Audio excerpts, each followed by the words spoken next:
સહયોગી આરતી અને તૃપ્તિ આપણી સાથે જોડાયા છે। આરતી, તૃપ્તિ, આ બંનેને ફરી ગુડ મોર્નિંગ। અને આરતી, ખાસ કયા સ્ટોક્સ આજે ફોકસમાં? જી, આજે શરૂઆત રિલાયન્સ સાથે કરીએ, કારણ કે દિવસભર આજે ફોકસ અહીંયા રહેવાનું છે। શુક્રવારે આપણે એજીએમ જોઈ અને એમાં જેની રાહ જોઈ રહ્યા હતા એ આઈપીઓ માટેની જાહેરાત અહીંયાથી કરવામાં આવી છે, જ્યાં જીઓનો આઈપીઓ જલ્દી જ આપણને આવતો જોવા મળશે અને આની માટે 27 કરોડ નવા શેર્સ ઇસ્યુ અહીંયાથી આઈપીઓમાં આપણને થતા જોવા મળશે। આ સાથે જ 2.93% ઇક્વિટી અહીંયાથી આઈપીઓમાં વેચાતી જોવા મળશે અને સાઇઝની વાત કરેલી આ આઈપીઓની તો લગભગ $4 બિલિયન આપણને અહીંયાથી રહેતી દેખાઈ શકે છે। હવે ફંડનો ઉપયોગ કંપની જે છે તે દેવું ચૂકવવા માટે કરશે અને 27,500 કરોડનું દેવું અહીંયાથી કંપની ચૂકવશે, સાથે બાકી ફંડનો કોર્પોરેટ જરૂરિયાત માટે ઉપયોગ અહીંયાથી કરવામાં આવશે। એટલે આ જે ડીઆરએચપી ઓલરેડી ફાઇલ કરી દીધું છે સેબીમાં અને હવે આપણને જલ્દી જ આઈપીઓ જે છે જીઓનો તે આવતો જોવા મળશે। એટલે આજે દિવસભર ફોકસ રિલાયન્સ ઇન્ડસ્ટ્રીઝ પર રાખવાનું છે। Next counter Tata motor commercial વ્હીકલનું કાઉન્ટર છે। પોઝિટિવ સમાચાર છે, ઓર્ડર મળ્યો છે કંપનીને 3,400 ઇલેક્ટ્રિક કમર્શિયલ વ્હીકલ માટેનો ઓર્ડર મળ્યો છે, જેમાં 2,000 સ્મોલ કમર્શિયલ વ્હીકલ છે અને 900 ટ્રેક્ટર અને 500 બસનો ઓર્ડર કંપનીને મળતો દેખાયો છે। ઈ કોમર્સ અને એફએમસીજી ડિલિવરીથી લઈને સિમેન્ટ, સ્ટીલ અને માઇનિંગ માટે આ વ્હીકલ જે છે એનો ઉપયોગ આપણને થતો જોવા મળશે અને શહેરી અને ગ્રામીણ પરિવહન માટે ઉપયોગ અહીંયાથી થતો જોવા મળશે આ ગાડીઓનો, એટલે ધ્યાન રાખવાનું છે। પોઝિટિવ સમાચાર છે, એક એક્શન તેજી તરફની ટાટા મોટર કમર્શિયલ વ્હીકલ આપણને બતાવી શકે છે, તો અહીંયા એક ફોકસ રહેશે। નેક્સ્ટ એફએમસીજીમાંથી નેસ્લેનું કાઉન્ટર છે। 3 જુલાઈએ કંપનીની બોર્ડ બેઠક અહીંયાથી યોજાવાની છે અને બોર્ડ બેઠકમાં 2026 માટે સ્પેશિયલ ડિવિડન્ડ પર કંપની વિચાર કરશે, એટલે ધ્યાન રાખવાનું છે નેસ્લે ઇન્ડિયા માટે પણ કે અહીંયા આજે કઈ રીતની એક્શન આપણને આવતી દેખાશે। નેક્સ્ટ ફાર્મામાંથી સન ફાર્માનું કાઉન્ટર ફોકસમાં રાખવાનું છે। અધિગ્રહણ કરવાના સમાચાર અહીંયા આવતા દેખાઈ રહ્યા છે। કંપની ઇનોવકેર લાઈફ સાયન્સનું અધિગ્રહણ અહીંયાથી કરશે અને લગભગ 271.2 કરોડ રૂપિયામાં આ અધિગ્રહણ આપણને કરવામાં આવશે। 100% હિસ્સો 271.2 કરોડમાં કંપની સન ફાર્મા અહીંયાથી ખરીદશે અને આ કંપની જે છે તે માર્કેટિંગ, ડિસ્ટ્રીબ્યુશન અને સેલિંગમાં સ્પેશિયલાઇઝ્ડ કંપની છે, જેનું અધિગ્રહણ હવે સન ફાર્મા કરવા જઈ રહી છે અને આ ડીલ 31 જુલાઈ 2026 સુધી પૂરી થવાની અપેક્ષા બનતી દેખાઈ રહી છે, તો ધ્યાન રાખવાનું છે સન ફાર્મા માટે। પોઝિટિવ સમાચાર, એક તેજી તરફની એક્શન આજે પણ આપણને બતાવી શકે છે કાઉન્ટર। નેક્સ્ટ ઓરોબિંદો ફાર્મા, હવે થોડા નેગેટિવ સમાચાર કંપની માટે બનતા દેખાઈ રહ્યા છે, જ્યાં યુએસ એફડીએ પાસેથી જે યુજિયા સ્ટીરિલ્સ છે એની માટે 5 અવલોકનો કંપનીને મળ્યા છે।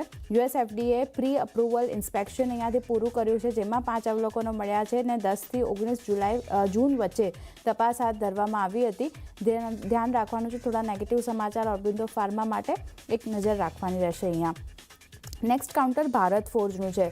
ઘણા પોઝિટિવ સમાચાર છે। ડિફેન્સ મંત્રાલય પાસેથી કંપનીને ઓર્ડર માટે કરાર કર્યા છે કંપનીએ અને લગભગ 425 કરોડના ઓર્ડર માટે કરાર કરવામાં આવ્યા છે, જ્યાં ઇન્ડિયન નેવીને ગેસ ટર્બાઇન જનરેટર્સ અહીંયાથી કંપની હવે સપ્લાય કરતી જોવા મળશે અને કોલકાતા ક્લાસ જહાજો પર વીજ ઉત્પાદન માટે gas turbine generator company supply કરશે, એટલે ધ્યાન ભારત ફોર્જ માટે પણ ઘણા પોઝિટિવ સમાચાર છે।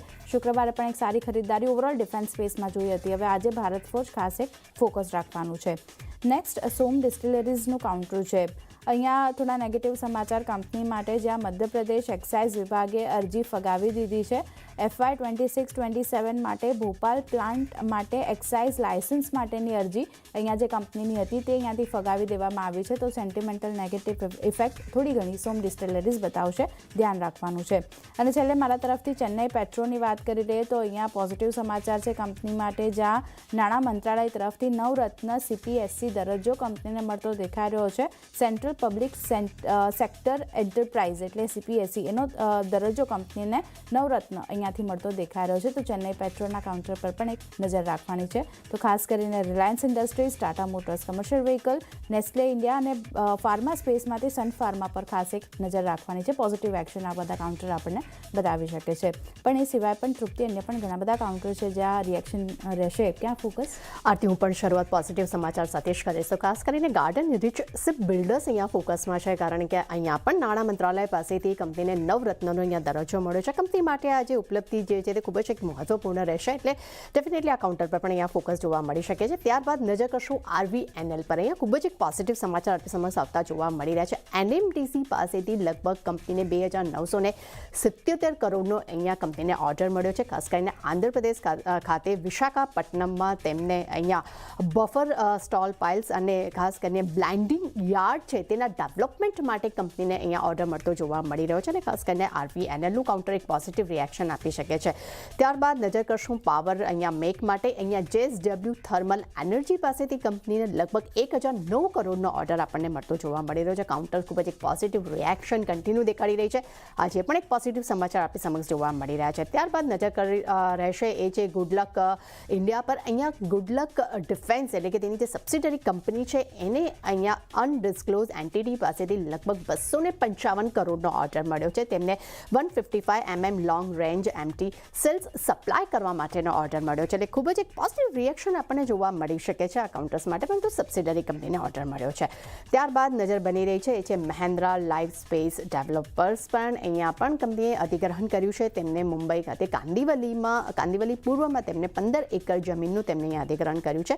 જમીનની અગર જો હું ગ્રોસ વેલ્યુઝની વાત કરશું, અગર ડેવલપમેન્ટ વેલ્યુની વાત કરશું તો તે 5,600 કરોડની છે, અને 1.8 મિલિયન સ્ક્વેર ફીટ એરિયો જે છે તે ડેવલપમેન્ટની ક્ષમતા ધરાવે છે. એટલે ખૂબ જ એક પોઝિટિવ અહીંયા સમાચાર અહીંયા જોવા મળી રહ્યા છે.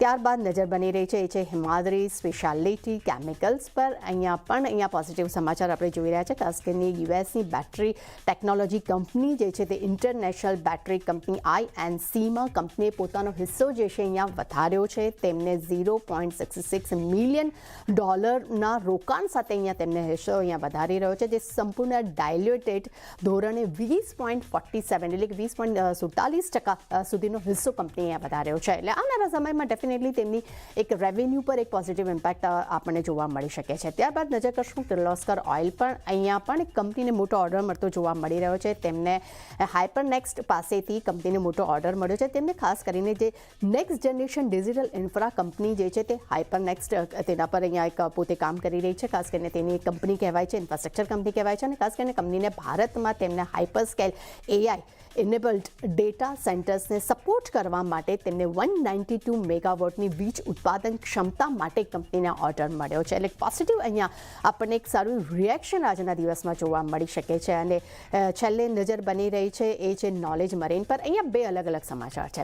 પહેલું છે કંપનીને ઓર્ડર મળ્યો છે. તેમને inline waterways authority of India પાસે 66 કરોડનો કંપનીને ઓર્ડર મળ્યો છે, જે 10 હાઇબ્રિડ ઇલેક્ટ્રિક પેસેન્જર ફેરીઝ માટે તેમને કંપનીને ઓર્ડર મળ્યો છે. બીજું આપણે જોયું કે ફ્રાઇડેના સારી અહીંયા એક ટ્રેડ્સ આપણને થઈ હતી, બ્લોક ડીલ્સ થઈ હતી, જેમાં પ્રમોટર કનક કેવલ રામાણીજી છે અને દિનેશ કેવલ રામાણીજી છે. તેમને અહીંયા લગભગ 5.13 લાખ શેર્સ તેમને વેચ્યા છે. લગભગ તેમને અગર જો પ્રાઇઝની વાત કરશું તો 1962.35 પ્રતિ શેરના ભાવ પર આપણને અહીંયા શેર્સ વેચાતા જોવા મળ્યા હતા. પરંતુ બીજી તરફ SBI ફંડ મેનેજમેન્ટે લગભગ 4 લાખ શેર્સ તેમને ખરીદ્યા છે. અગર તેને વેલ્યુઝની વાત કરશું તો તે લગભગ અગર પ્રાઇઝની વાત કરીએ છીએ તો 1963.70 પ્રતિ શેરના એવરેજ પ્રાઇસ પર તેમને અહીંયા શેર્સ ખરીદ્યા છે. એટલે ત્યાં પણ એક સારી એક્શન અહીંયા આપણને જોવા મળી છે, અને આજના દિવસમાં પોઝિટિવ સમાચાર પણ આપણને જોવા મળી રહ્યા છે.